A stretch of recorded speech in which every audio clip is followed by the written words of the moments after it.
Championship Regatta. And we are off with day 2, the SRAA National Championship Regatta. First event, first semi, the boys senior single. Lane 1, we've got Germantown Friends, far right of your screen. FD Roosevelt, lane 2, St. Benedict's in lane 3, Traverse City, lane 4, Conestoga, lane 5, Winter Springs on the far left of your screen. So Jim, what were the times like that these guys got in the heats? Well, they were fast, so we'll just put it at that way. So St. Benedict's won the first heat yesterday with a time of 5:45.8. Traverse City was in heat 3 with a time of 5:46.1. So only a second difference less than a second difference between those two. We had a time from Conestoga of 5:57. Winter Springs was 5:54. Germantown Friends was also 5:54. FDR was 5:56. So we have a lot of clustering of times here. Yeah, it's also interesting to see, particularly in the heats and in singles. I mean, sometimes they might be basing a little bit lower, and then in the semis they're going to be basing a little bit higher. They can find some real speed there. We'll see if it comes out. Once again, circumstance is going to be the mother of all invention here when talking about speed. You don't know what you're going to find. Everybody's going to be trying to create the best opportunity for themselves so that they can move on to this afternoon. It's 3 to go here. Yep, top 3 to go to the final. Remainder are eliminated. No petite final for this event. So it looks like St. Benedict's has moved a bit. If it's not, I take that back. Looks like it's Traverse City that's moving a bit. A real fast start out of Conestoga. I think, again, trying to take the race to the race, be assertive, put yourself up there, put yourself in a position where you can hang on in the final moments of the race. And the only way to do that is to be there in the final moments of the race.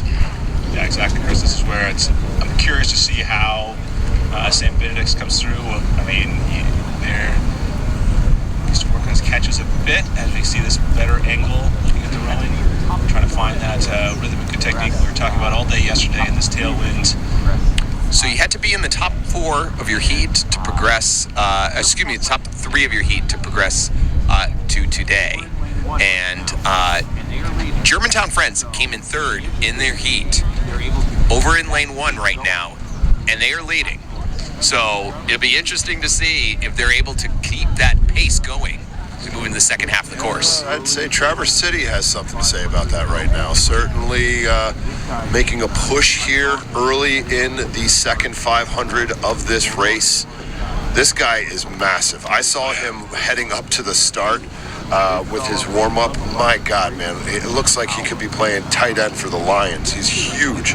Big fella, but nonetheless, grace and power right now out of lane 4. Yeah, you're seeing like lane 1 catches. I love seeing that. I mean, that's why that guy's Germantown Friends is hanging in so well. I mean, the blade's right in the water there at the catch. Really accelerating the boat beautifully.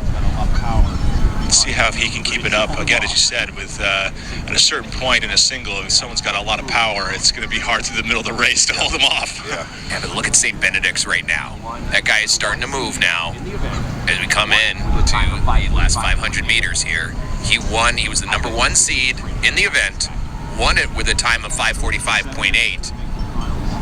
I bet we see a good sprint coming out of this guy. Okay, but then again, still just a semi. Just got to make it to the finals. How much do you want to save up? The finals coming up this afternoon. Yeah, but John, there's only 3 going to the finals, and there are 3 boats bow to bow right now behind these front 2. Oh yeah, for sure. I mean, the race for 3rd is. Oh, geez, look at that. It's going to be a great one. Absolute banger right now. Look at this. I mean, maybe I'd say lanes 2 and 3 seem to be on the come up, on the surge right now, as opposed to lane 5. What do you got them at, like 32, 33? 33. 33 and a half for St. Benedict's. 250 to go here. Here it is. Do or die time now if you want to make it into the final. Unfortunately, So we have this progression of races here. We do heats. If there are enough crews, we do reps. semis and finals, and it's all about selecting the top 6 crews to be competing for that gold medal. So that's what the whole progression is involved in here. Now there's some strategy that goes into how you do that. Here we got the sprint here, Jim, for third place, and it looks like St. Benedict's is laying it down. They're certainly trying to take the rating up. Look at the guy in lane 2 from FDR. Yeah, I mean they're battling. They are neck and neck right now. Cleanliness, and having your oars in the water at the right time is going to be the decision maker here. Looks like TC has overtaken lane 1. Calm row for both those gentlemen. Oof. Wow, that was a great sprint there from St. Benedict's to just get it at the line. He did not want to be denied a spot in that finals. So we've got progressing the top 3 to meet the top 3 from the next semi. Next semi is also very fast. We have in lane 4 from William Penn Charter,